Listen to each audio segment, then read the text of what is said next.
Welcome back to Call Me When They Kiss. This is our extra special bonus book episode, and I'm Sydney. I'm Issa, and today we are going to be discussing The Night and the Moth. And the romantasy Yay! genre as a whole. Yeah, and the romantasy genre as a whole. So even if you didn't read The Night and the Moth, you should stick around for the episode because we have some romantasy rants to go on. Some Good and romantasy bad. praise. Yeah, good and bad. And I'm excited to discuss with you, Sydney. In case you're wondering, for next month, so last month we read a contemporary romance. This month we read a romantasy. So next month, for February, we are going to do a historical romance. Not necessarily historically accurate historical romance. A Regency romance. Yeah, a Regency romance. Sydney, I feel like you should tell them because you're the one that has read it already. Okay, guys, I have read this, and it's kind of my guilty pleasure book. Like, I think my Goodreads review said, is it technically good? No, but I had fun while reading it. And so have that in mind if you're going into it. Like, it's not going to be like the absolute best literature you've ever consumed, but it's a good old fun time. It's kind of fun that we're doing this around the same time as Bridgerton too. I mean, I guess it's going to be like a month after Bridgerton, but hopefully people will still be kind of in that Bridgerton mood.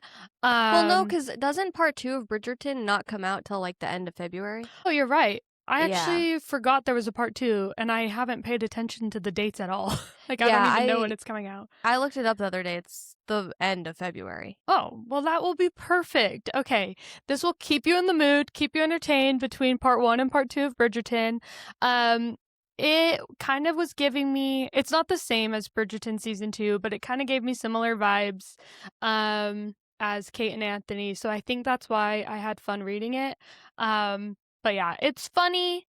It does have some spice. Like Issa said, it's probably not like historically accurate, but it was a good time for me. But if you hate it, don't worry, I won't take offense. Still listen, and you can laugh at me. You can all point your fingers and think I'm silly, but hopefully you like it.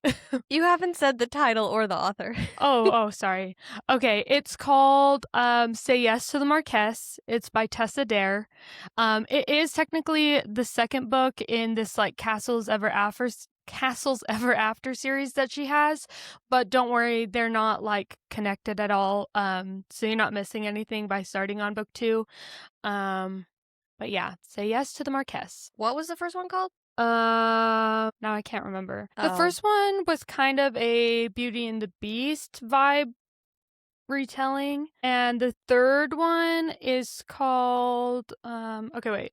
Isn't the third one When a Scot Ties the Knot? Yes, the first one's Romancing the Duke. The third is When a Scot Ties the Knot, which was like kind of the most ridiculous, but also like it did make me like, books automatically get points if it makes me, like, snort out a laugh, like a little, snort laugh. Or if it makes me laugh out loud, like, even if it's a bad book, like, if I'm enjoying myself that much that it made me laugh, like, it gets points in my book. Yeah. That's why I had to rate Notting Hill a little bit higher, because unfortunately I was laughing. I wasn't even laughing. I was just angry. I don't know why that movie just pissed me off.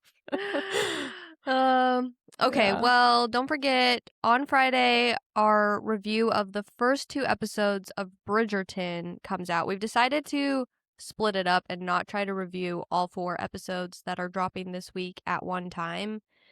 So you'll have 2 weeks of Bridgerton episodes from us to listen to. So you can take your time watching them. Like, you won't need to watch them all the night it drops. Yeah. Do we have any other announcements? Okay, one last thing before we discuss The Night and the Moth. I want to discuss with you, Sydney, Harry Styles' new single, Aperture. Oh, I thought you were going to say Housemaid. Oh, wait! I'm glad you reminded me. We need to discuss that as well. I tried texting Issa about it, and she was like, save it for the pod. Okay, wait, so should we start with Harry Styles or The Housemaid? Let's start with Harry Styles. Okay. Tell us your thoughts. Wait, are you a Harry Styles fan? Yeah, well, okay, like, I kind of started off as, like, I didn't really know him. Like, I didn't grow up listening to One Direction, but I Mhm. saw all the clips from his concert, like, when he first went on tour. And I was like, wow, this looks like so fun. I had like such severe FOMO that I bought tickets to his tour without even I hadn't even really listened to his albums besides like, his main singles that would come out. But then when what's it called? Harry's House, was that his last album? Yeah. When that came out, though, and I was getting ready to go to the concert, I was like, "Oh, I should listen to it." And I did really like that album. So now I would say that that I am a Harry Styles fan. I didn't end up going to the concert. It's a long story, but I was pregnant. I bought the tickets when I wasn't pregnant, and then I was several months pregnant, and it just didn't end up working out. But I'm like, if he goes on, well, he is going on tour again, and I did sign up for the pre-sale, and like, Well, I'd want is to he go. is he going on tour or is he just doing a residency at MSG? Yeah. It's like all in New York. So you're gonna But go all the way to New York well, without me? You didn't mention any of this to me. well, I have other friends. You see? No, I'm just kidding. No, Rachel texted me about That's it. not where I thought you were going with that sentence. No, Damn, well, okay. I was supposed to go to the first concert with Rachel, and when it didn't work out, we were like, "Oh, we should go to this." Oh Um, yeah. I don't know if it's actually going to happen because it is in New York. I have like FOMO where I impulsively buy things, and then I'm like, "Wait, this actually doesn't really work." And then I have Yeah. to sell it. So we'll see. But I do like Harry Styles. Like, I like his persona. I did like his latest album. But what about you? What are your feelings Wait, towards so him? but did you like the song? Oh, I thought like it was fine. I didn't think Yeah. like, oh, this is bad or this song sucks. I just thought like, yeah, I can kind of vibe to it, but like I wasn't really paying attention. Like, I couldn't pay attention to the words besides the chorus. Like, I don't know. Something with the music and the lyrics just felt like more like background music than something that I would really listen and like sing along to. Does that make sense? Yeah, no, those are pretty much my same thoughts. Like, it wasn't that I didn't like it. It was more so I just thought after 3 years of no new music from Harry Styles, I kind of thought like the lead single on the album would be a little bit more exciting. Yeah. I'm What a was Taylor Swift's lead single? Sorry. The Fate of Ophelia. Okay. Um I guess I'm more of a casual fan of Harry Styles. And I've also realized that like I think my music taste can be summarized by saying I like songs that are fun to sing along to. And that's like exactly what you said. Like it's not really like a sing-along song. It was more of like a vibey song. Yeah. I'm trying to think of even his last album. Did you listen to like his last album Oh yeah, yeah. and you liked it? The songs that are fun to sing along to. Like Yeah, I was gonna say. like I that's was why like, my favorite song on Harry's House is Keep Driving, because there's nothing more fun than to sing along in your car to Cocaine Side Boob Choker with a Sea View. you're like, I need a good line. Yeah. That's why my Yeah. favorite that's why my 3 favorite genres of music are Taylor Swift, Billy Joel, and musical theater.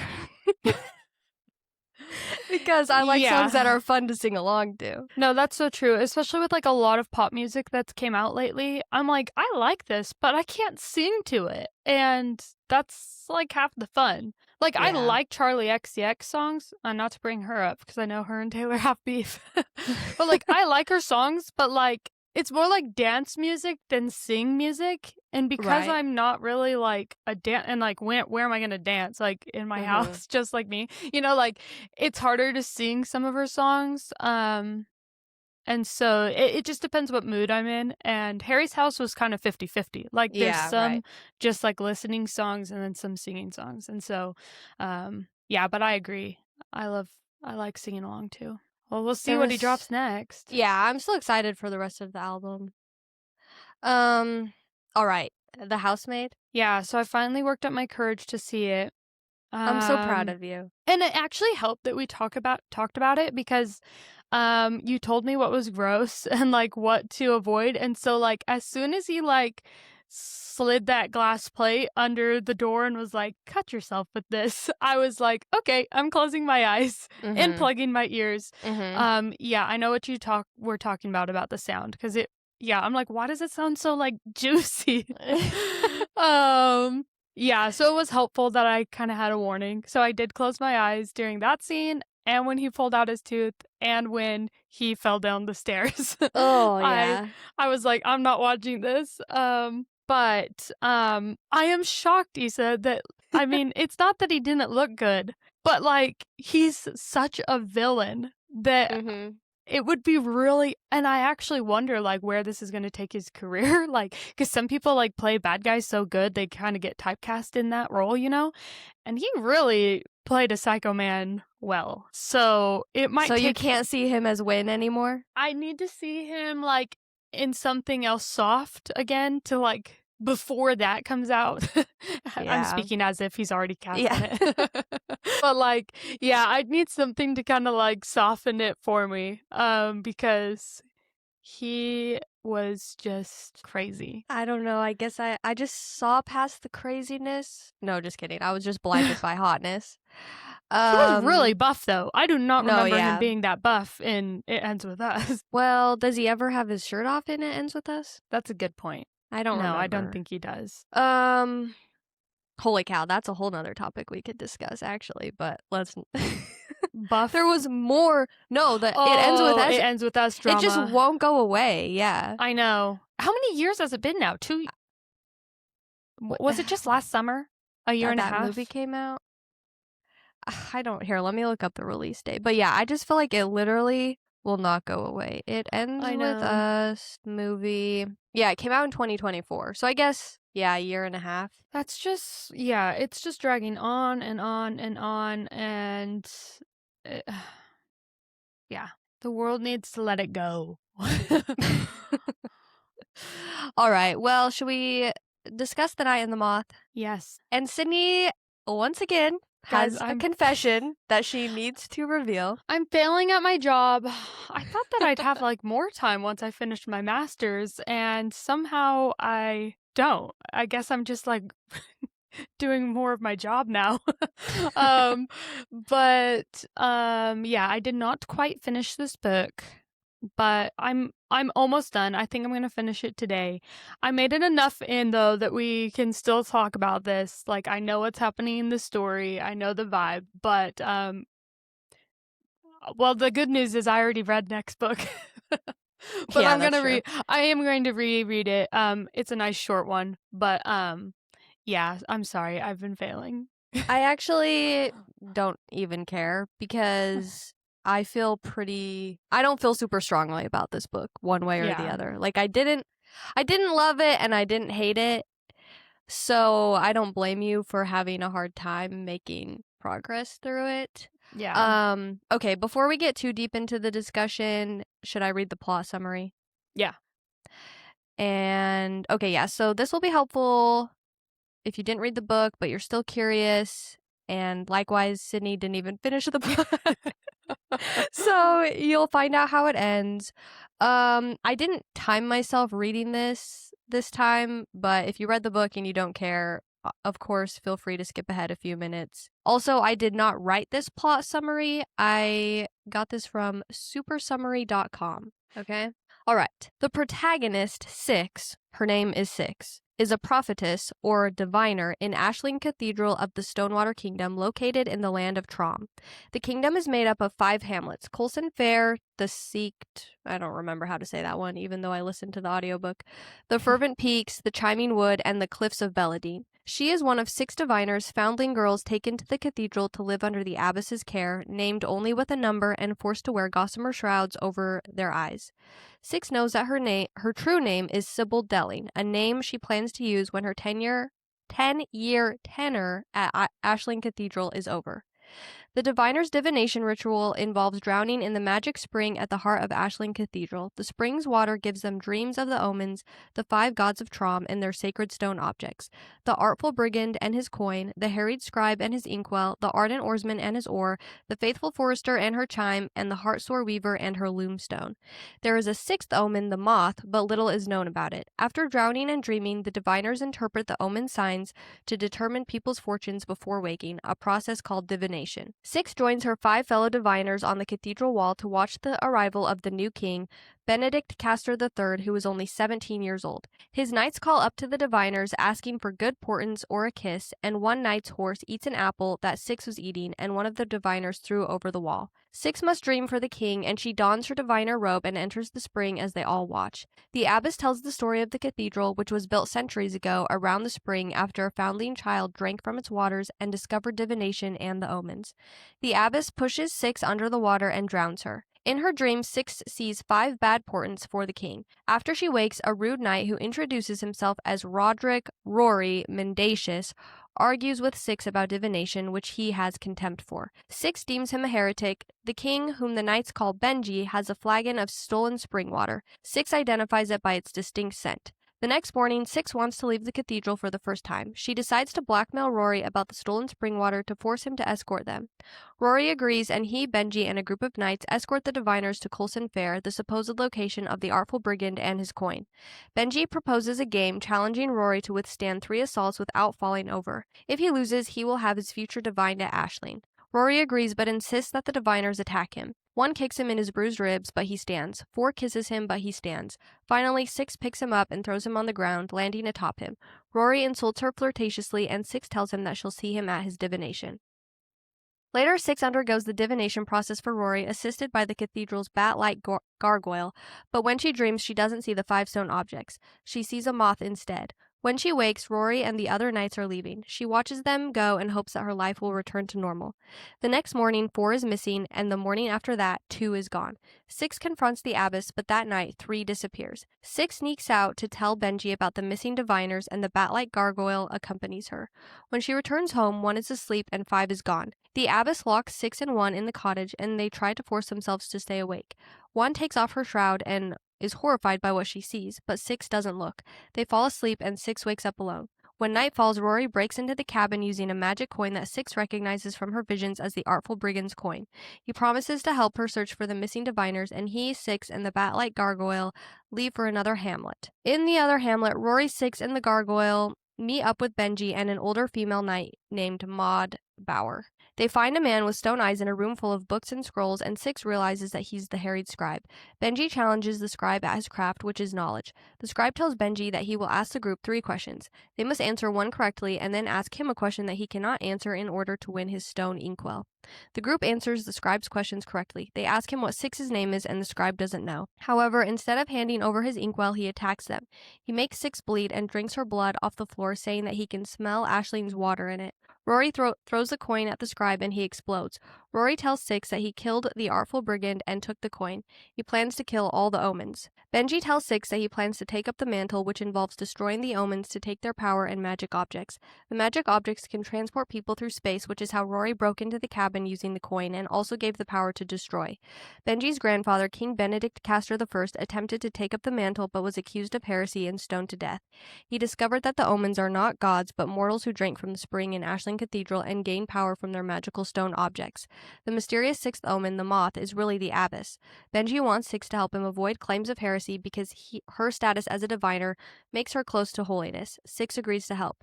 The group heads to the Fervent Peaks. On their way, they're attacked by a mountain sprite, and 6 saves Benji's life. When they reach the peaks, Rory and 6 challenge the oarsman at his craft. The oarsman agrees to fight to the death, but he insists on fighting 6. Rory, Maud, and the gargoyle quickly train 6 in combat. After training, Rory takes 6 to the hot spring to relax, and they have a romantically charged moment. The next day, 6 faces the oarsman and kills him with her hammer and chisel. As he dies, the oarsman tells her that the other diviners are dead. Six falls into the water and, since she cannot swim, nearly drowns. Six wakes in Maud's house in the Chiming Wood. She confronts Benji after realizing that he suspected the diviners were dead. King Benedict I wrote in his notebook that he had never seen a diviner after the end of their tenors. Six runs into the woods and screams before Rory finds her. She tells Rory that her real name is Sybil. Their attraction continues to develop as the group searches for the deceased faithful forester's chime. When Benji participates in the Hamlet ceremony, they ring a chime that Sybil recognizes as the faithful foresters. Burke, tree sprites that eat people's eyes, attack, and though Sybil manages to retrieve the chime, Maud is badly injured. Maud recovers and suggests that Sybil become a knight, and Benji knights her. Afterwards, Sybil goes to Rory's room and removes her shroud for the first time. She and Rory have sex. She falls asleep, and when she wakes, she looks in the mirror for the first time. She sees that she has stone eyes like the omens, and Rory tells her that she's beautiful even with stone eyes. The group continues to the cliffs of Belladine to find the heart-sore weaver. The gargoyle leads Sybil, Rory, Maud, and Benji to the weaver's lair in a subterranean cave. The gargoyle triggers a water trap, and Rory loses the artful brigand's coin. He searches for it while Sybil follows the sound of the weaver's steps. She finds the weaver with one's corpse. The weaver finally tells her the horrible truth. The omens were human and they drank from Ashling's spring water to become immortal. Their magic items were hewn by a stonemason who became the cathedral's abbess, a woman named Aisling. The weaver was initially happy to live as a god, but she missed her human life, so she decided to stop drinking the water. Instead of dying, however, she turned entirely into stone. The abbess sought to control the omens by starving them and giving them diviner's blood to drink every 10 years, as their blood contains some of the water. The weaver wants to die and asks Sybil to kill her. Sybil uses her hammer and chisel to kill the weaver. As she dies, she tells Sybil that she returned the loomstone to Aisling and that the first diviner, the foundling child named Bartholomew, became the first gargoyle. Rory and the gargoyle find Sybil. The gargoyle reveals his story. He was a foundling child who died, and the abbess fed him the spring's water, which resurrected him. 5 craftspeople came to the Tor near the spring and fought for control of the kingdom, and they all died. The abbess fed them spring water to revive them and turn them into omens. The abbess built the cathedral and forced Bartholomew to drown in the spring. She gave him dreams that she pretended were visions from the omens. When Bartholomew stopped obeying, the abbess deprived him of spring water, thinking that he'd die. Instead, he turned into a stone gargoyle, and she forced him to find dying or dead foundling girls to become diviners. Every 10 years, 5 diviners were killed, and one was kept to be turned into a gargoyle, which was Sybil's intended fate. The group returns to Aisling Cathedral, and Sybil rips off the abbess's shroud, revealing... Am I saying that word right? I think so. Shroud? Okay, I got paranoid all of a sudden. Revealing that her entire body has turned into stone. The abbess attacks Sybil, who kills her while Bartholomew, Rory, Maud, and Benji kill the abbess's gargoyles and dismantle Aisling Cathedral. Benji stabs Rory and steals the coin. He demands that Sybil become his queen, or he'll execute Rory and Bartholomew. He wants Sybil that he can claim that she alone can see the future. Maud drags Rory and the gargoyle away as Sybil watches with grief. Benji tells her that she's free and she now knows everything and that knowledge can make her a god. Whew. Okay, wait. I'm trying to catch what I missed after I didn't finish the book. So Benji is the bad guy. Okay. That was one of my issues with the book is I don't know. They set up the abbess and the omens and this theocratic government to be the bad guys, but then I feel like we just traded one group of villains for another group of villains, but they're both equally bland villains that didn't really. So what is Benji trying to do? I guess he just wants the power for himself. Okay.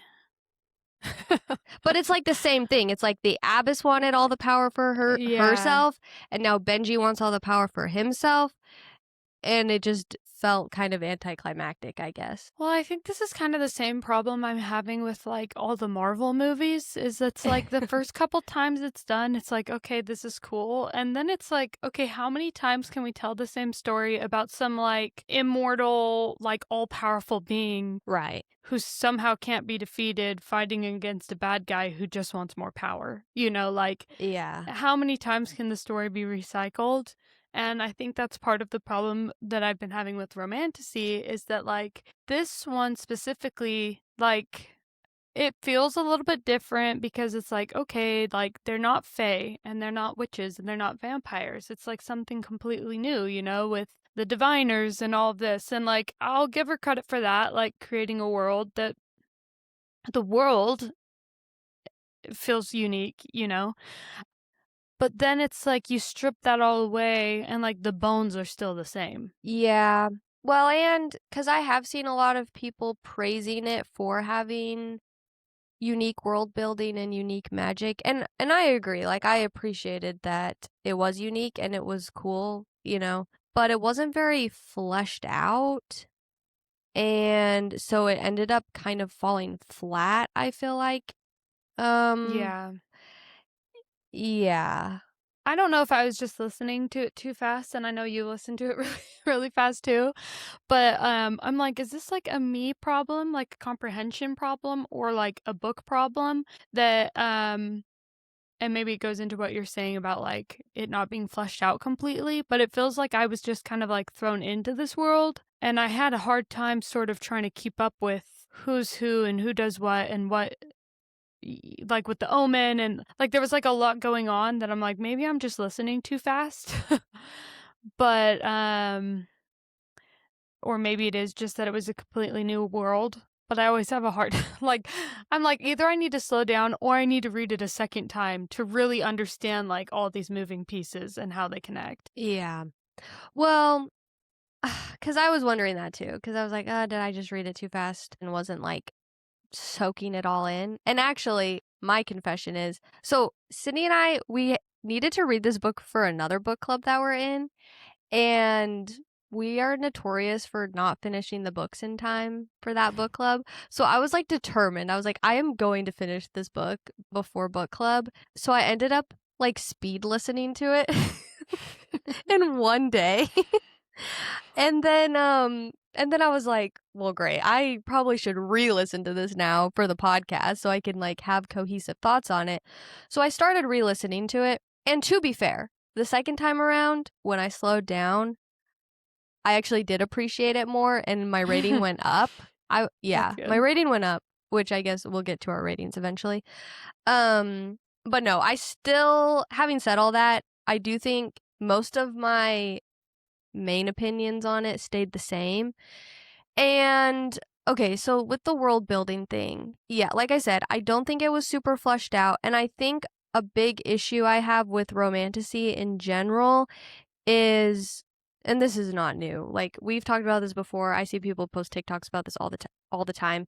They're really, a lot of Romantasy is really bad about telling, not showing. And so like even though she attempted this like unique world and this unique magic system, when they spend more time telling you and not showing you, you don't feel actually immersed in the world, and the stakes don't feel as high either, I don't think. One of my biggest pet peeves in like any fantasy book is when they just like info dump the exposition on you and it's just like one character sitting there telling another character all the information that the reader needs to know about the world. And I think I was noticing that a lot in this book, like yes, it's unique and there's some cool concepts here, but like you're not immersing me in it. Do you think like you've read a lot more just like straight fantasy books than I have? So, would you say that that problem is unique to Romantasy because they're trying to balance like fantasy and world building and these, And you know, romance.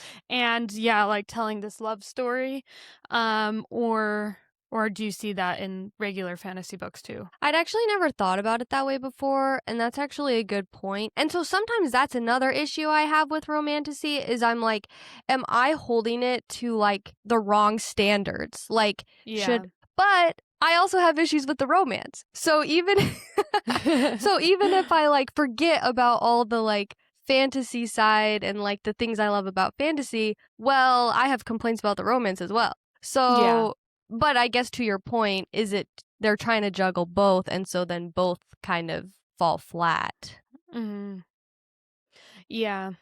And I can see that, like, I mean, it's funny because some people like hate on romantasy books that really just focus on the romance. Even though, like, I enjoy those ones because I'm not trying to understand a whole new world or whatever. It's just like a love story that's taking place in this fantasy setting, you know? Mm-hmm. Um, but I feel like if you are focusing on those like fantasy elements that it could be hard to tell a love story. And so it is a little bit like, how can you please everyone? And I will say, like, I love Dakatar, even though I think all of Sarah J. Maas's books are really bad at telling, not showing. Like, she does a lot, especially in Crescent City. Yeah. She does a lot of info dumping. And it's like, I don't know if you noticed this at the end of the first book, but it's like you The find first out who the Crescent bad City book? yeah, it's like you find out who the bad guy is, and then it's just like this super, super long monologue of Oh, like yeah. explaining how he turned out to be the bad guy and how this all made sense, you know? Yeah. And she did that at like the start of the third one a lot too. But yeah, so like like that alone is not enough for me to be like, oh, I dislike or like this book, you know? Like there's books I like that have that problem, and there's books I don't like that have the same problem, but like you said, it's like all of these elements combined are influencing your opinion of the book overall. And how I felt, I mean, as far as I made it in this book, was just, I didn't dislike it, but I didn't really love it. It's like there was the elements like you're talking about where it wasn't super fleshed out. The romance was, for me, I just felt stereotypical. Like I'm like, I've read this same love story a million times.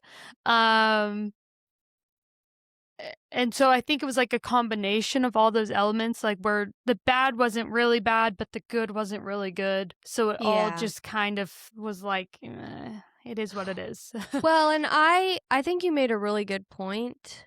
I don't think of myself as like a snobby reader.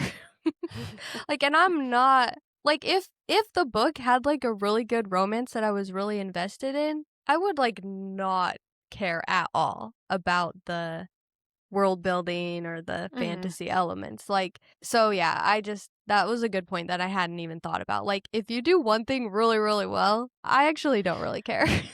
And I know Issa doesn't feel as strongly about The Heartless Hunter as I do, or our friend Ashley. Me and Ashley love it. And Issa liked it, right? It just No, I wasn't think like, I gave it 4 stars, didn't I? I thought you bumped it down to 3 star or 3.5 or something, because I think it was during your phase of trying not to be too liberal with your 4 stars.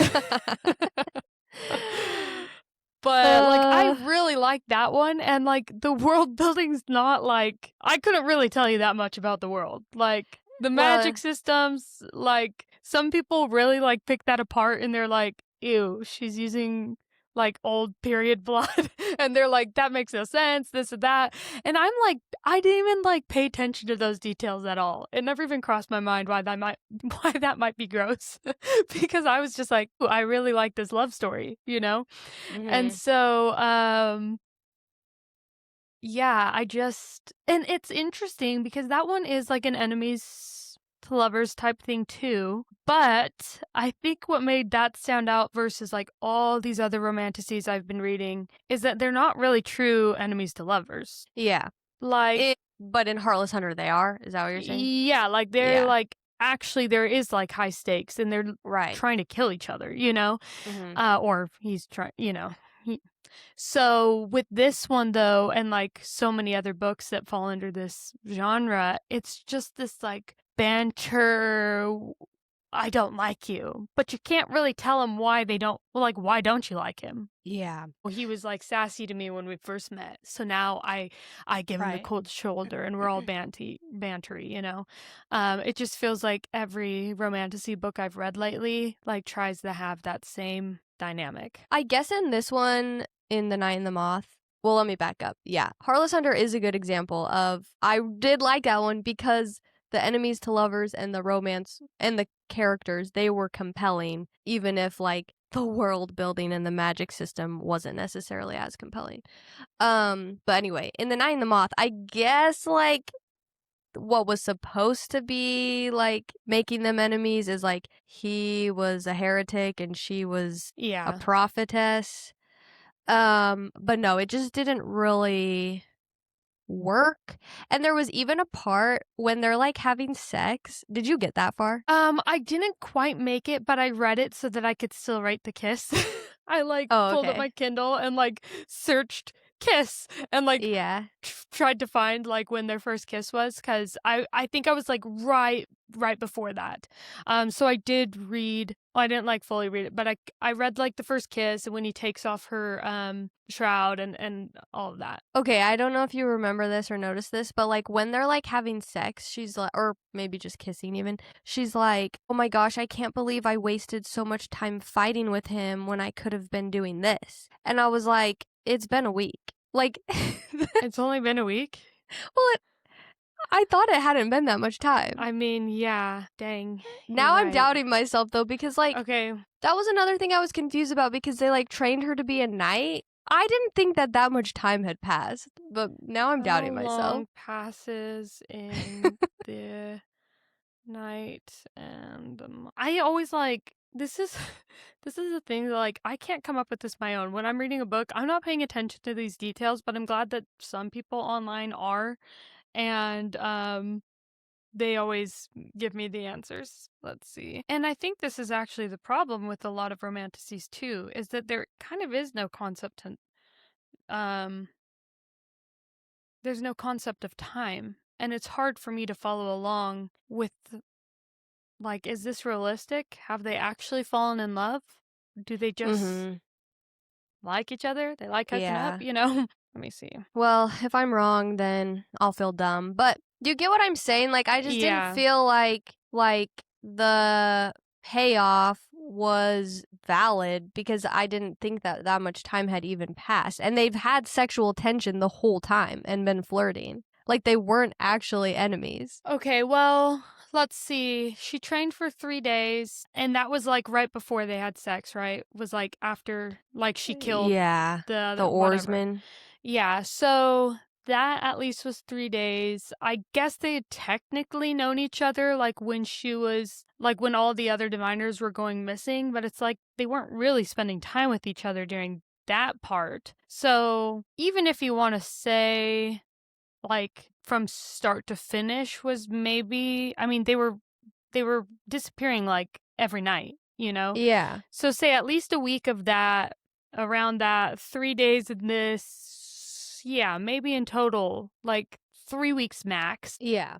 And I was being hyperbolic when I said a week, but Well, yeah. I didn't but I'm think saying, that like, very much time had passed.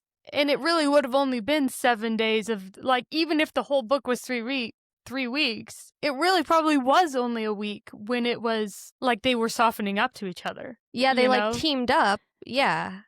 Yeah. Oh, like 5 days in or whatever after the diviners disappeared. Yeah. And I think that's why, like, I think that's what's been missing from the romance from a lot of these romantasy books is, like, it's kind of actually, we brought up the same thing with Heated Rivalry. Like, I 100% believe that you guys like each other. But, like, I want to see those small little moments of falling in love, too. And, like, from this book, like, I didn't see any moment leading up to them, like, having sex that was, like, I really, like, admire this person, or, like, not even love, obviously, like, if it's only been a week, they're not in love, you know? But, like, something that's, like, I really like this guy's character, or he's really, I don't know. I could see it more Well- from his side than hers. Like, he's probably seeing, like, wow, she's really brave. She's really strong. She's really courageous. Like, all of these things, I can see, like, him more so. But, like, she's still like, ugh, I hate you. Yeah. Well, even the things that like build up to them finally kissing or having sex or whatever, even those things are becoming tropey because there's the scene where he's fitting her for armor and it's like sexually charged. I feel like some type of scene like that happens in a lot of romantasy books. Like even in Heartless Hunter, he like fits her for a dress or something. That's true. You know what I mean? Yeah. So even that scene, I was like, yeah, okay, yeah, here we go. This is the moment where like for some reason, some convoluted reason, they're forced into close proximity. Touching. Yeah, touching. And for some reason, she has to take off a certain amount of her clothes.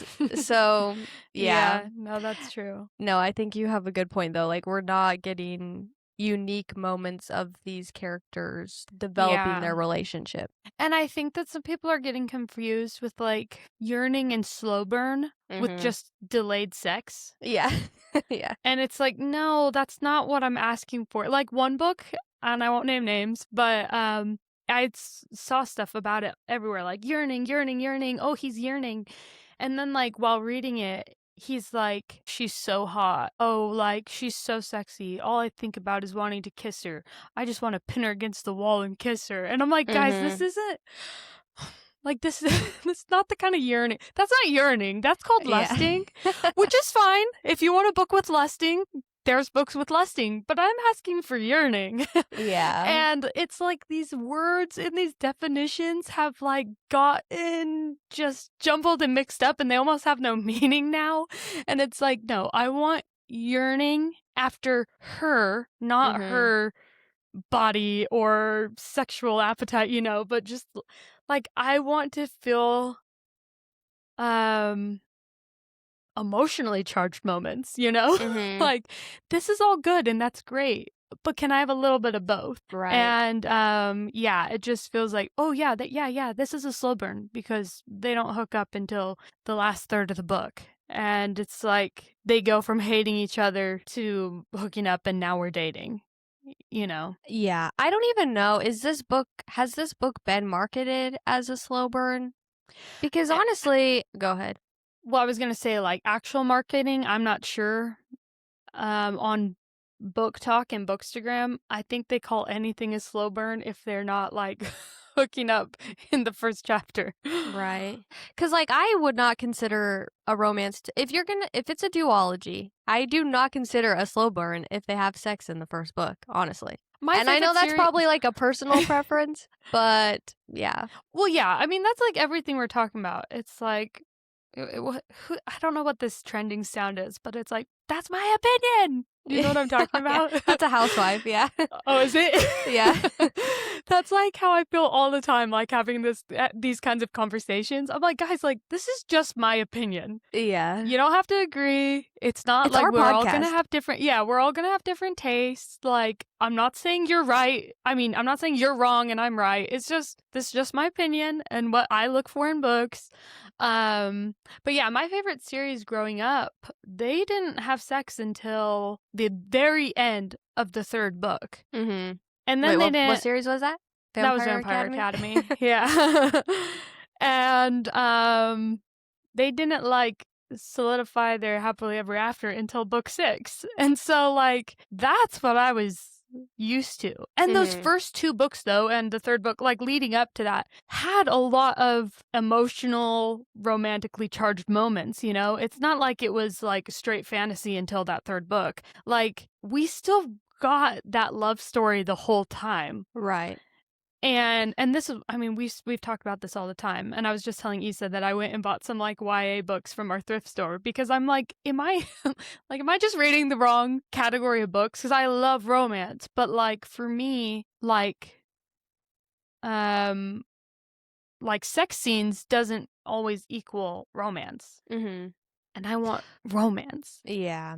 Well, and we talked about this in one of our earliest episodes.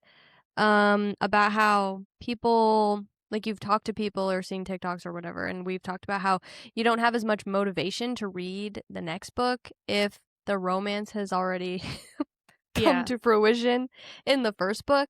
Like, I really don't feel like I need to read The Knave and the Moon. I think that's the name of the second one. Because this couple already hooked up. I know by the end of the book, things are tearing them apart and they're separated. But I can promise you they'll be together at the end of the second book. And yeah. Is it just a duology? I actually don't know. Maybe. I mean, I know her other one's a duology, but yeah, no, I've had that same problem. Like I haven't read the sequel of The Serpent and the Wings of the Night, Divine Rivals.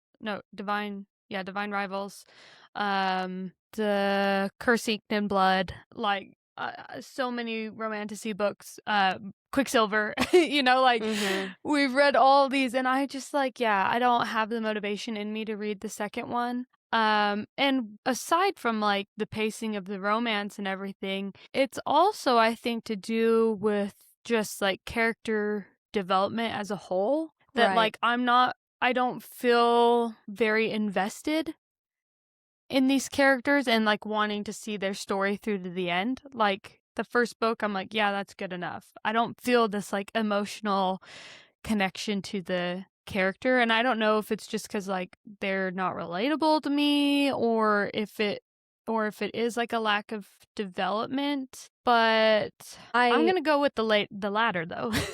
No, I don't feel like there was a lot of character development in this book at all, and even though if anybody asked me, I'd say, oh, I love fantasy and I love romance, I have realized I do prefer character-driven stories, and I hate that, because you just said, you were like, you've read a lot more straight fantasy than me. Unfortunately, most of the fantasy I've read is Brandon Sanderson, and I wish I had a female author that I could bring up, because I'm not trying to be like, well, only men can write fantasy. Yeah. But like, that is like the point of reference I'm going to use. Brandon Sanderson writes long fantasy books with 1,000,000 characters, but I can tell you so much about every single one of his characters, and because they're so fleshed out and they're so unique and you feel connected to them. And I don't even, and I have issues with Brandon Sanderson's books too. Like the top of the list, they're so long. But like, you need an editor. Yeah, but like his characters feel so real. And I feel like that is missing from a lot of the romantasy books I've read lately. And we already kind of said this, but the characters feel copy-paste of pretty much any other romantasy character. Yeah, that actually reminds me. I think I heard, and again, like, this is like a game of telephone. I don't know how true it is. I heard from a TikTok, and I heard it from someone else or whatever, that Emily Henry starts her books with like the characters and then like writes the story around the characters. Mm. And I feel like with fantasy, because it's fantasy and they think it needs to be this really crazy like plot driven story, that they probably start with the plot and then like write in these characters. And like you said, like I'm realizing that I prefer like character driven stories too. Like I honestly could care less about like who's the bad guy and who's the villain and who's trying to take the power, blah, blah, blah, blah, you know, like I just want to see like characters that are fleshed out and resilient, and like what are they feeling going through these trials, you know? And I haven't read Lord of the Rings, but maybe I should, because I always said that it was like boring, like the movies. I was like, all they're doing is like walking. I wasn't like a huge fan of them. But now that I'm thinking about it, I'm like, well, but isn't that exactly what I'm asking for? Like character driven stories that aren't, I mean, obviously Lord of the Rings has some like crazy, it's got a really good plot, and like it has actions and all that too, but it does seem to feel like more character focused now that we're having this conversation, and I'm like, maybe I should maybe I should try that. Yeah, I've read The Hobbit and I really liked it. But yeah, there's like no women in. That's the only bummer, but like I do like the characters in Lord of the Rings a lot. I guess they've only really got those like two women, right? The blonde one and then like Steven Tyler's daughter. Yeah, and like they never like some you can go on YouTube and find like every time a woman talked to another woman in Lord of the Rings, it's like a 3-second long video. Yeah. But and I've only read The Hobbit. I haven't read the other Lord of the Rings books, but I've seen the movies. Yeah. No, but maybe. Well, you said you didn't want to read. Okay, no, we'll talk about it later. No, not men books. Some longer books that I've suggested. Oh, look, I'm willing to try anything at this point. Okay. Because I have like DNF'd or like felt so unmotivated by so many books lately that I'm like, do I even like reading? And guys, I love reading. And like, and we say this in like every episode that we're ripping on something. It's like, well, it makes it sound like it's a bad book, and it's not a bad book, and it's really not. Like, I think that it's better than several still that I read in the past year. Like, I've read some really flop romantasy books. That sentence made no sense, but you get what I'm trying to say. And so, like, I think that this was, like, better than a lot of the romantasies that we've seen, which is why, Oh, like, yeah. I could understand why a lot of people are, like, really loving it, and, like, that's great. But it's just not quite what I'm looking for, and that's okay. No, it's definitely, I thought it was fine. I thought the writing was fine. Like, I hate when books have, like, cringy writing that you're just, like, Mhm. clenching up the whole time because you're cringing so much, and I didn't feel that way. I thought, yeah, the writing was fine. I meant to have our conversation start with the positive things, but then we just kinda, like, dove in and, started ranting. But no, like, the gargoyle was really funny. I Mhm. thought he was entertaining. I did like the characters, mostly. Like, I liked Sybil and I like Rory. They just weren't I just didn't feel super connected to them like we were saying. Yeah. And I did think it had some cool concepts and it hinted at some interesting themes, um, like the theocracy and like the religious aspect of it all, and Sybil like finding out that this faith that she had believed in her whole time or her whole life wasn't true. Like it was hinting at some like really cool fantasy ideas. I always like a fantasy book that incorporates like religion into it, like a Yeah. made up religion. It's always so interesting. So no, it definitely had the makings of a good See, and book. It was fine. even that part didn't really stand out to me because I read For Blood and Ash, which is like the same thing. Mm. Like it's a very it's structured in a very similar way that she's raised in this essentially, yeah, like fantasy religion. And she I read this like years ago, so I can't remember what they call her, but she's I think it's like the maiden or something, and she's supposed to have this sort of like divine special role, and then she falls in love with this guy that's actually bringing down her religion, and it all turns out that they're evil and have been using her, literally like feeding them to people that want their blood. Like it felt very similar. At Yeah. least to the first book of For Blood and Ash. They're different worlds, like the world building is very different and unique, but like the overarching like theme and story, I was like, I read this before. And I Yeah. stopped reading those books because they actually got like very like violent, like gory. Mm. And so I was like, ugh, like it was kind of too much for me. But I've read even books like that and maybe that's eh, maybe I'm just like being too hard on all these books because yeah, if you're a reader and you are going to read, all these books every single year, like are they bound to have overlap? Because we've talked about this very, very briefly, but I was talking about like the similarities between like Harry Potter and Star Wars. They're like at the core kind of the same story. Well, kind of different because Darth Vader and Voldemort have different, but like Yeah. they're essentially pretty similar stories. And so I'm like, do I just need to like let go of this like unique story that Well, I'm trying to find, or I have a lot to say okay. because like I think like tropes are tropes because we love them and they're good, and like human emotions and these themes like the hero's journey or even like these religious themes or finding yourself, like these themes, they actually never get old. It's just like the execution. So Mhm.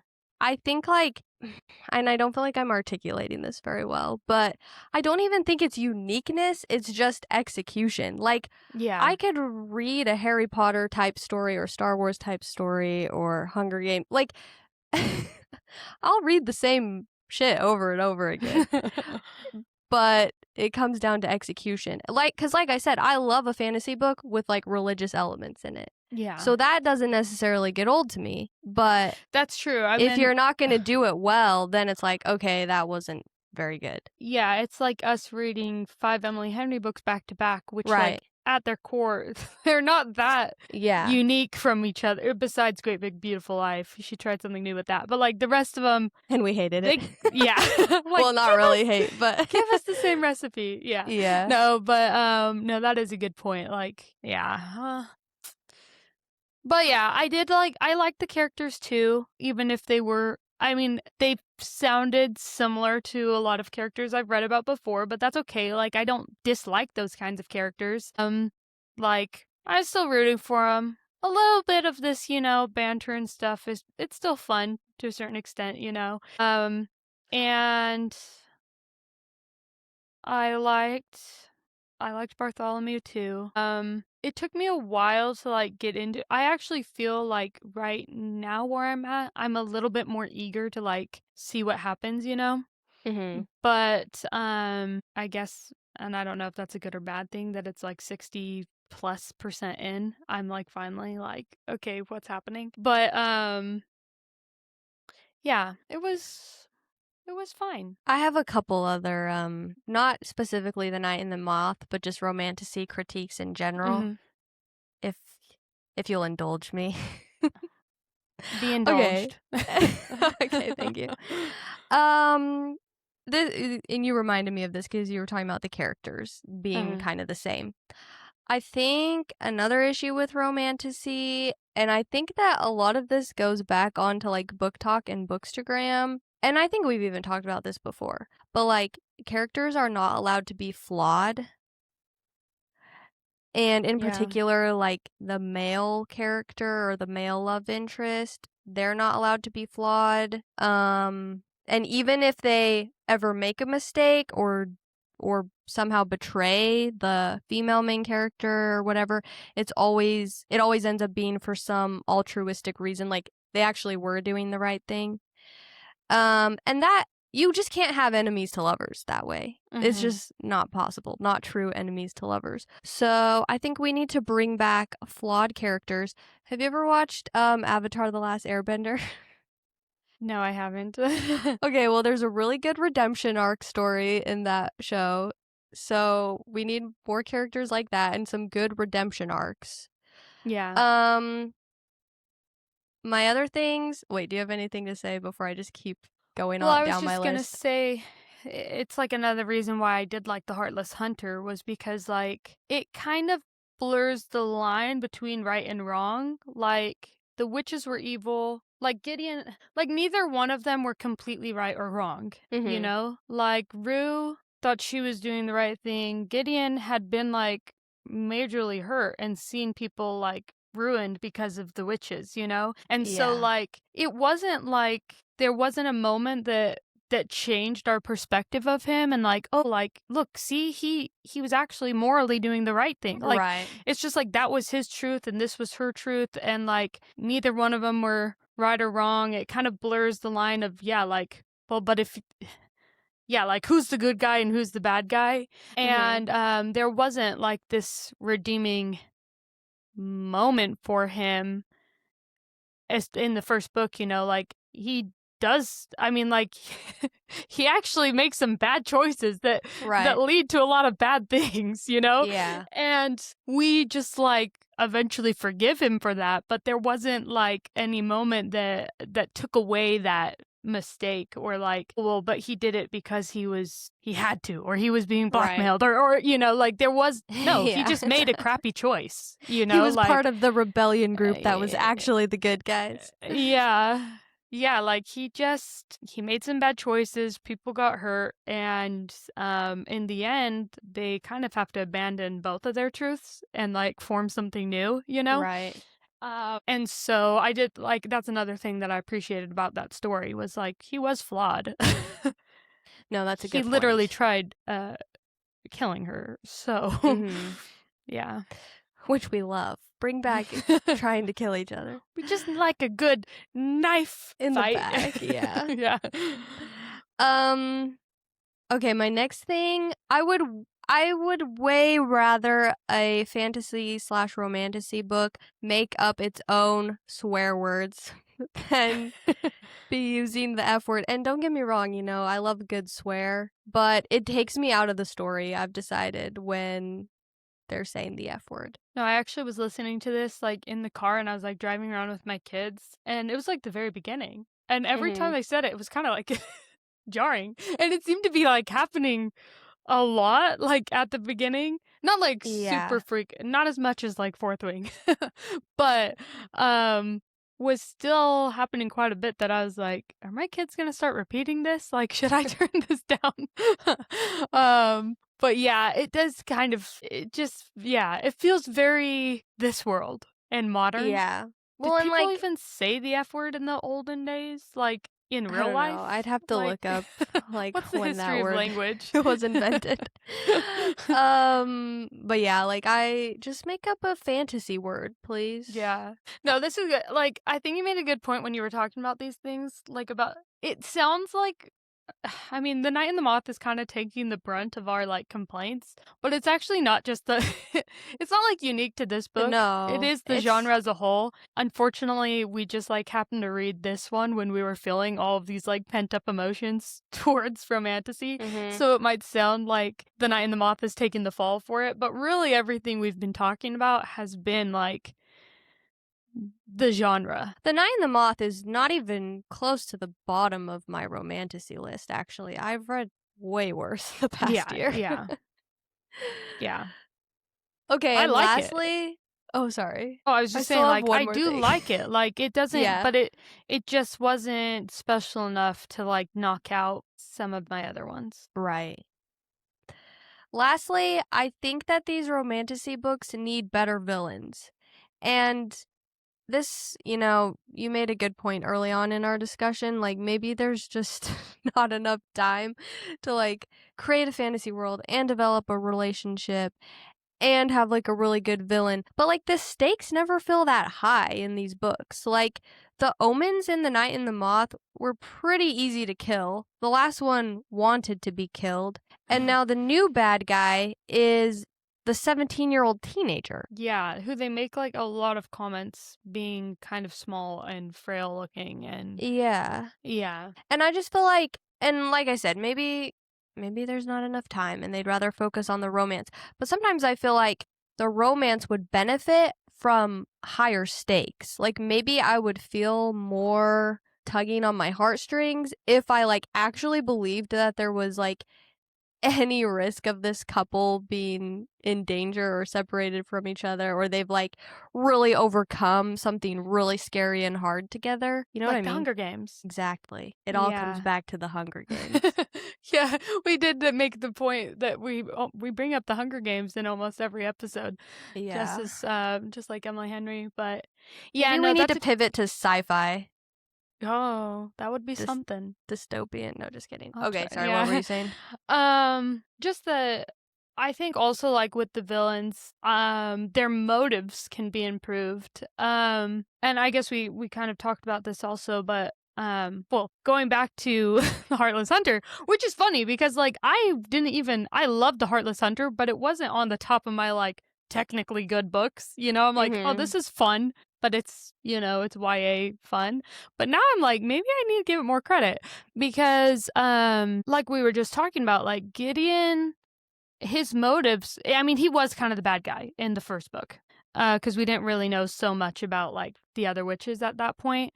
And he, like, his motive was he's doing the wrong things, but maybe, I mean, I guess we just talked about, like, he made bad choices that caused bad things, but he felt like he was protecting his people, you know? And kind of going back to what I was saying about Marvel, like, I really liked Black Panther because the bad guy in Black Panther, Michael B. Jordan, I'm blanking on his name in the movie right now, but, like, he has experienced systemic issues, like, his whole life, you know, of, like, his father was killed, like, in front of him when he was a kid. He suffered his whole life, and, like, he's blood related to the people from Wakanda that, like, have all these resources, while in the meanwhile, like, he was growing up poor and untaken care of and all of these things. And he's like, you have the power to, like, put our people first, like raise us out of this like oppression that we've been experiencing. And so like he does bad things, of course, like, but for reasons that I mean, they like literally like murder people in the first couple minutes of the movie. So like he is the bad guy, but like I can kind of like understand his motives a little bit more. Yeah. And kind of, I think it's always a more compelling story when you can kind of see things from like the bad guy's perspective too. Like even Thanos was like, resources are being drained. We need to kill 50% of the population, like to have the other 50% thrive. I don't agree, but like there's some sort of logic behind that versus these other supervillains that are just like what we're talking about in this one that's like, give me more power, or I want to be the leader, or I want to see the future, or I want, it's like not compelling enough for me to it doesn't make me think. It doesn't make me ponder on the complexities of good and bad, and you know what I mean? Like I just want a storyline that like really makes me like think about something.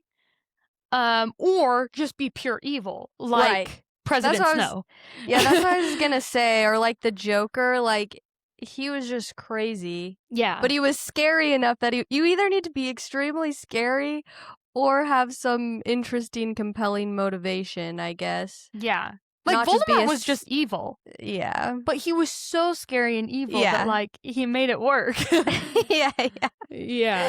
Yeah. No, those are all very excellent points. And it came back to the Hunger Games again. So here's what we need from a romantasy. We need a true slow burn, no sex until the second book. We need yearning, emotional, like this guy loves this girl.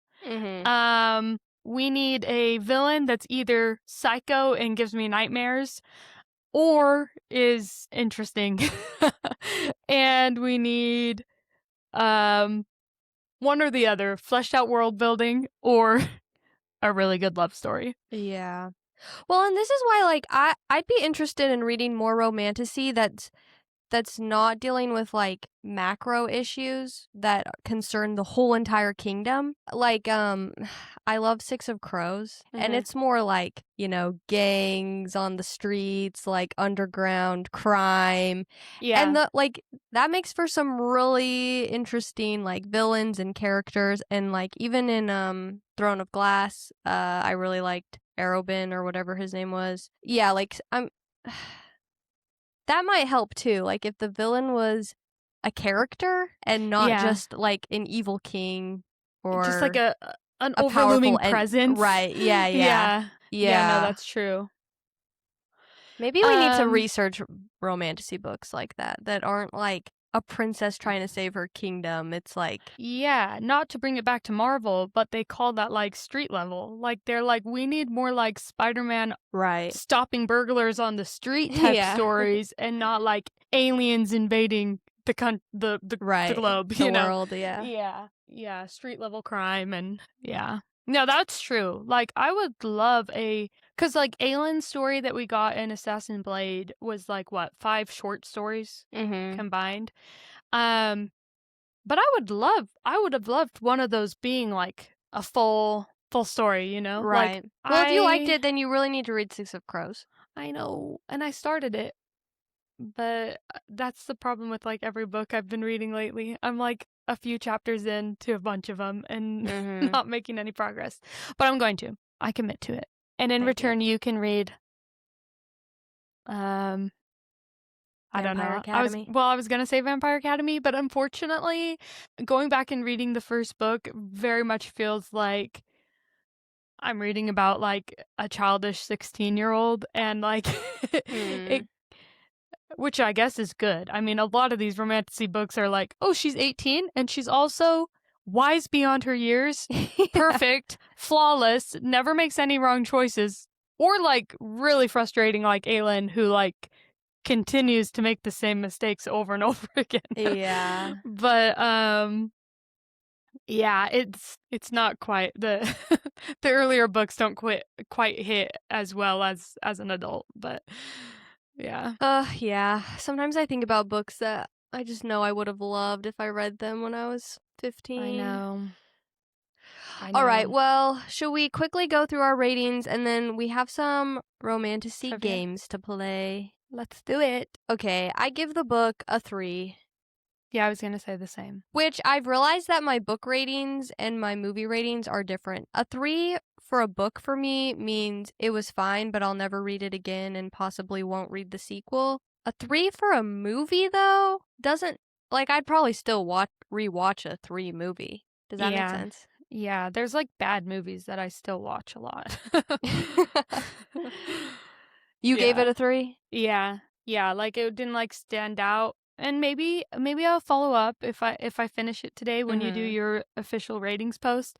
But for now, yeah, it's a 3. Like nothing was unique enough to really make it stand out. I definitely wouldn't feel like reading it again. Yeah.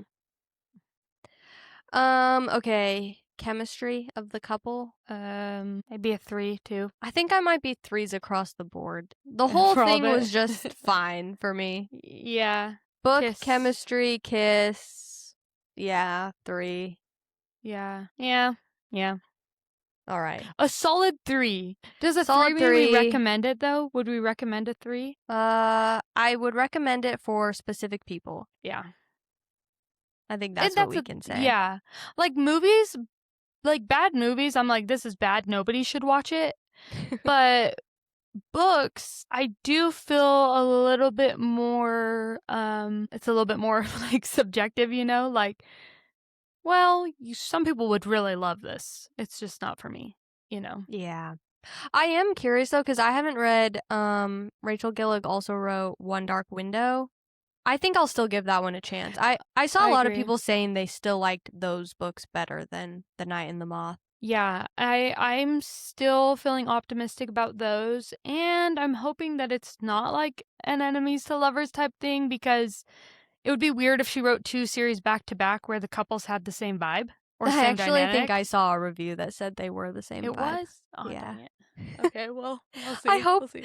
I hope you guys could hear that face palm that Sydney just did. I could hear the smack through my through my AirPods.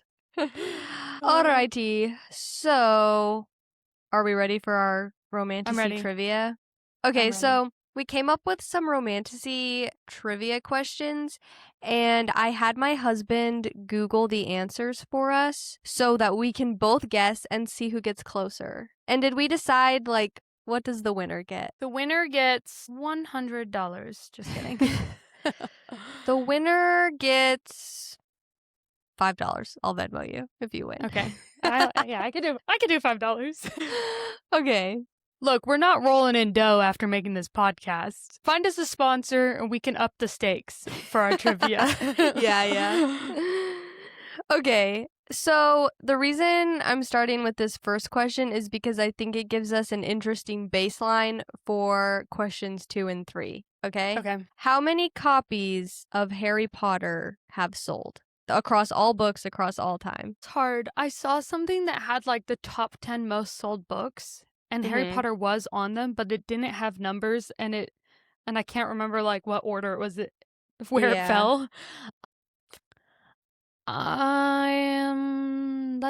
Oh my gosh, this is hard. I know it's hard because like I actually don't know what a normal amount exactly is. Like I have no baseline.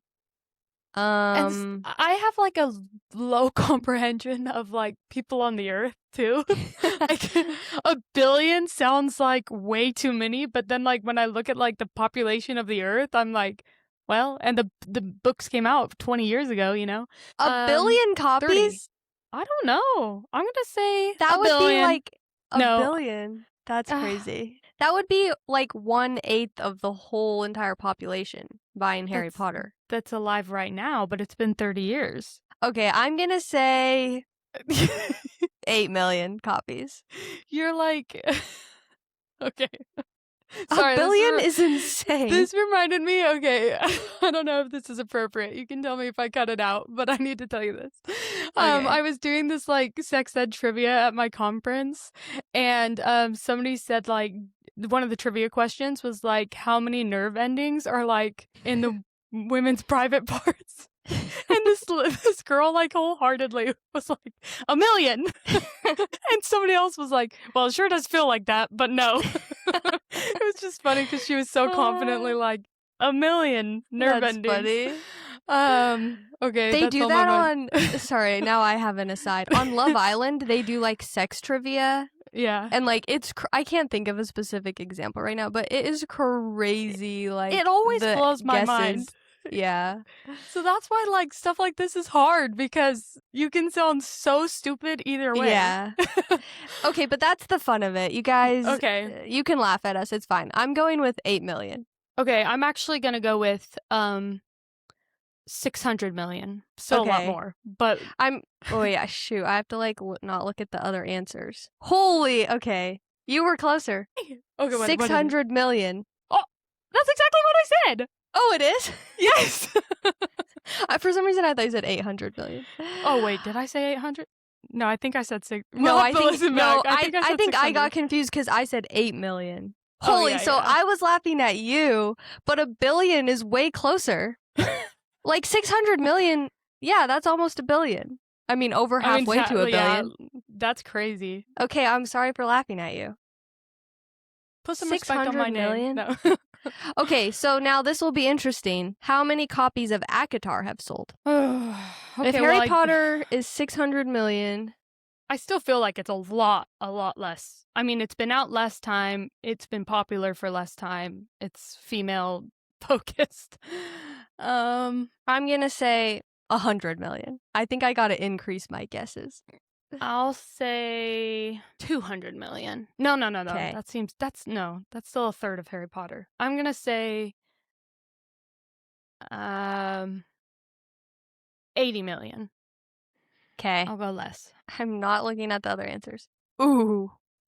Only 13 million. Wow. But you were still closer. Oh, I mean, I guess that makes sense though. Like Harry Potter and ACOTAR are like nowhere near the same level of popularity, really. Yeah. Dang, so my Harry Potter answer was way closer to ACOTAR. Okay, how many copies of Fourth Wing have sold? Wait, actually that makes like Harry Potter's even crazier because like ACOTAR in our realm is still so popular. Mm-hmm. And the fact that it's not even like close. Right. That's crazy. Okay. It's kind of like Wing? it's kind of like Taylor Swift versus any other Yeah. any other artist. Okay, sorry. Fourth Wing. Wait, what was ACOTAR again? 18? 13? 13 million. Fourth Wing, I'm going to say 5 million. I'll say 8 million. I need to start making you guess first. Because then you can like... So you have to guess first on the next one.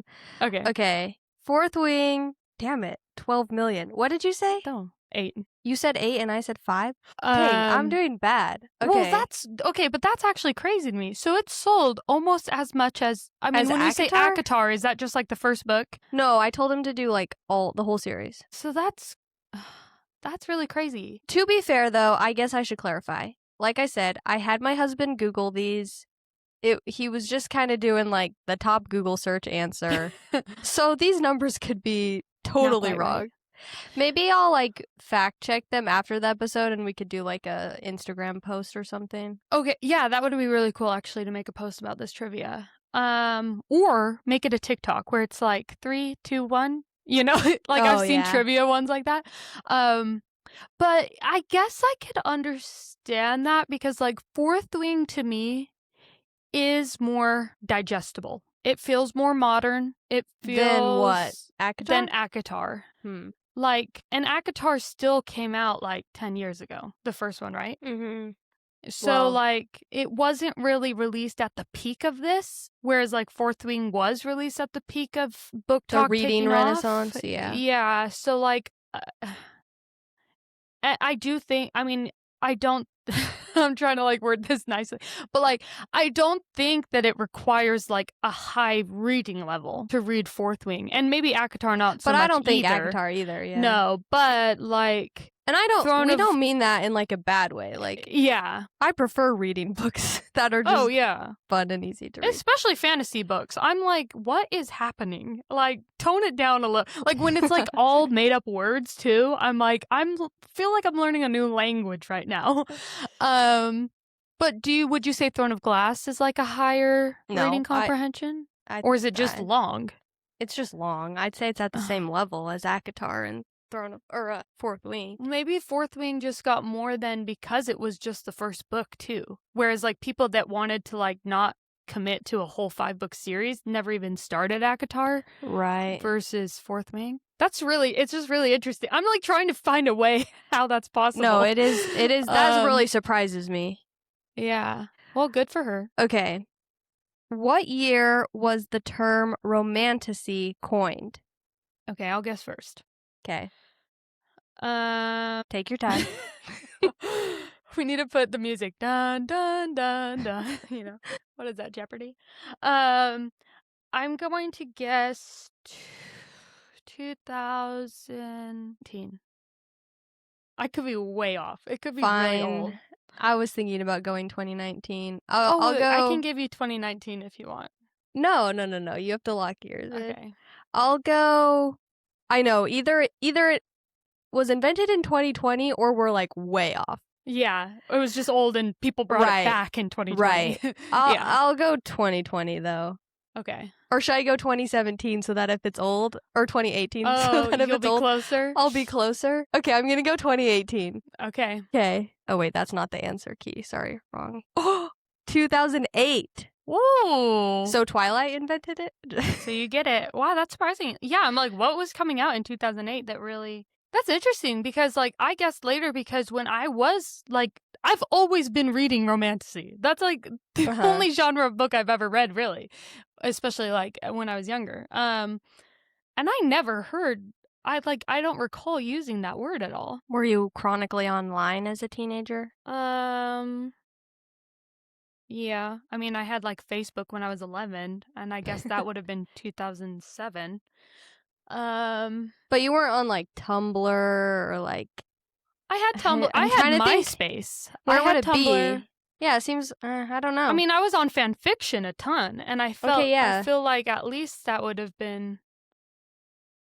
I don't know. That is interesting. All right. Do you ever think about people that made up words like that, and they like don't get credit for it, and they're like, dang, like...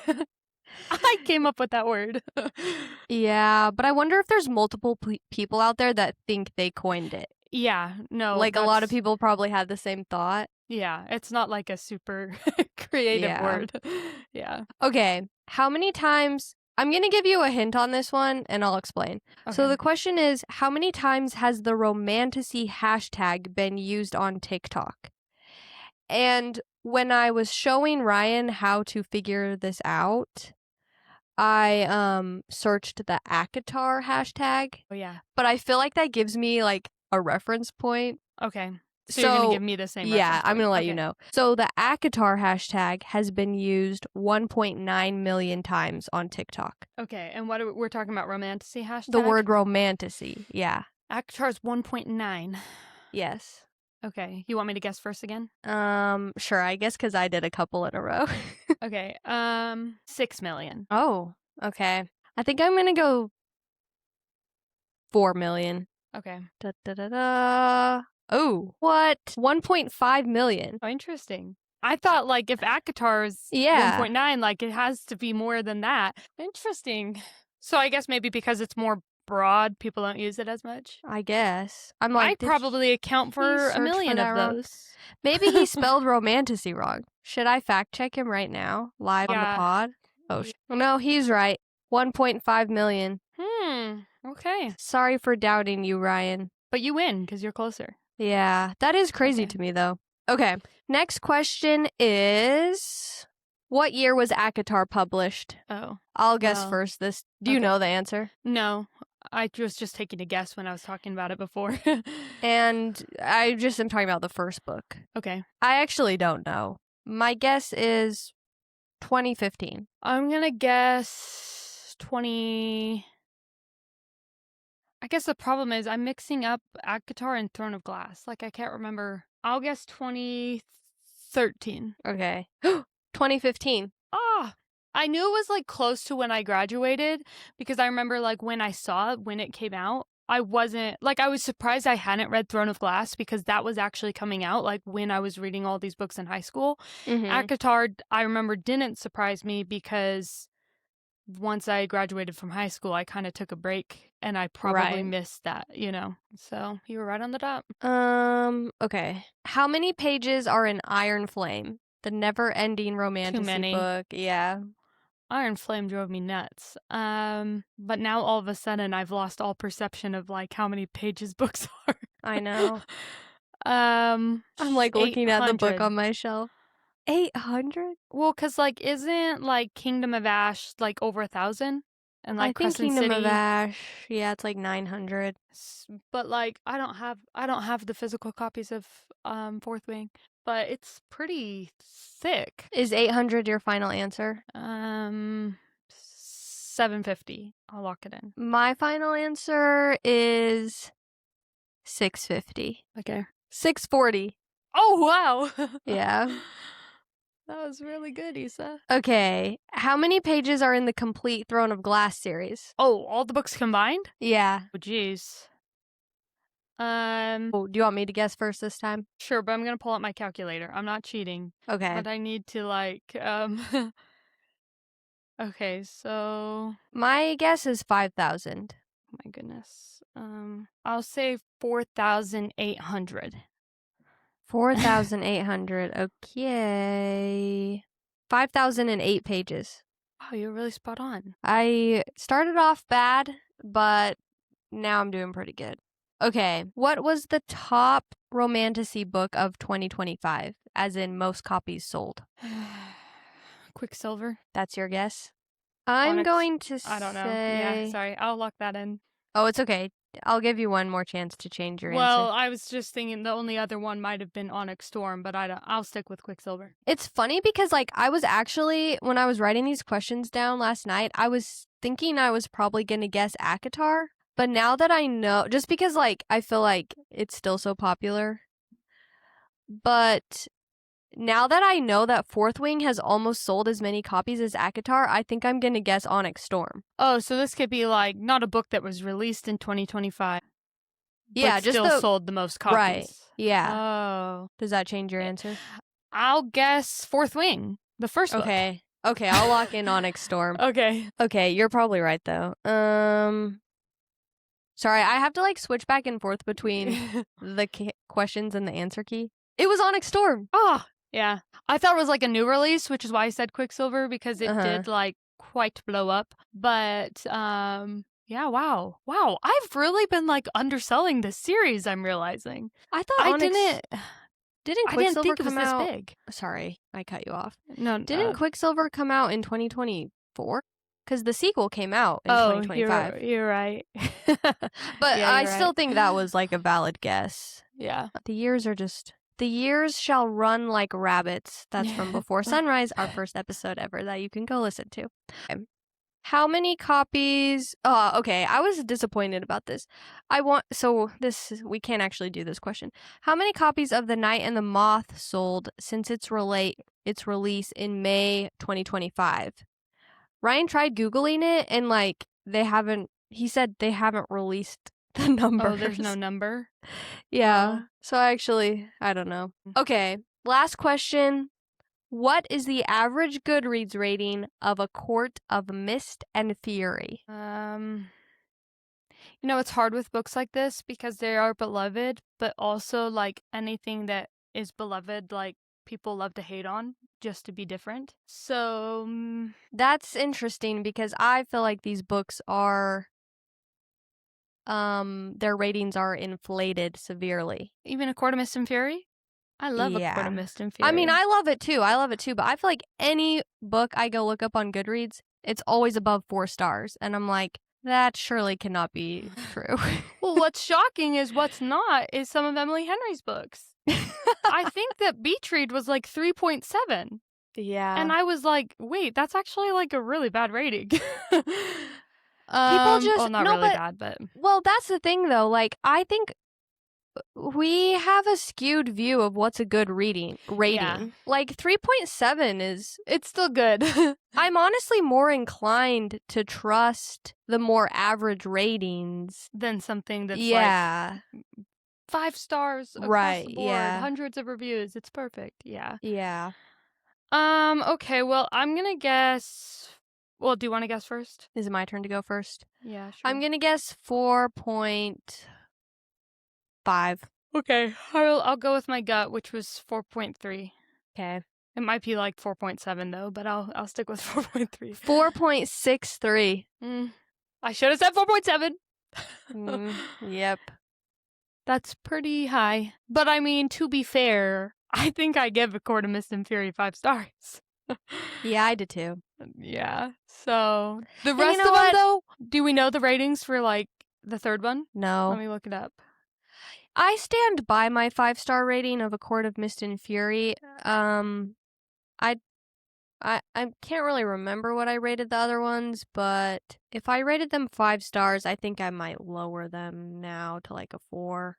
I think this might be inflated. Like, Court of Wings and Ruin is 4.46, which is still like a really high rating. And like, I think when I first read it, I probably rated it pretty high, but then like reading them again through, I'm like, it's not the strongest book. And the first book still has 4.16, which is probably a more honest review, but it has 4 million reviews. Yeah, So, wow. Silver Flames is 4.45. 2 million reviews. You know, I still give that one a 5-star rating. I like Silver Flames. The Christmas special, 3.7. Oh, yeah. That. But like, I feel like Emily Henry's book's better than the Christmas special of ACOTAR. What? So, Yeah. No, for sure. Okay, well, I liked that trivia game. That was fun. yeah, that was fun. We were gonna do some Kiss, Marry, Kills Romantasy edition, but maybe we'll save those for... I know we were kind of complaining about the Romantasy genre, but trust, we will be back for more. Yeah. This will not be the only Romantasy book we ever do, so maybe we'll save our Kiss, Marry, Kills for the next time we do a Romantasy book. And we did talk about our rule for our next Romantasy book we decide to review for the pod. It has to be published before 2020. That's what we decided, right? Yeah. We want to try an older one. We're going to go back pre-book talk. Yeah. Okay, well, thank you guys for listening, and we're so excited for Bridgerton this week. Bridgerton episodes will be released on Thursday, and our episode will be coming out on Friday. But again, that's just the first 2 episodes, so try to at least watch the first 2 on Thursday and Friday, listen to our episode, and then join us for the next 2. There's only 4 episodes being released in part 1. Yeah. Okay, well, thank you guys so much for listening, and we'll see you in just a few days. Bye. See ya!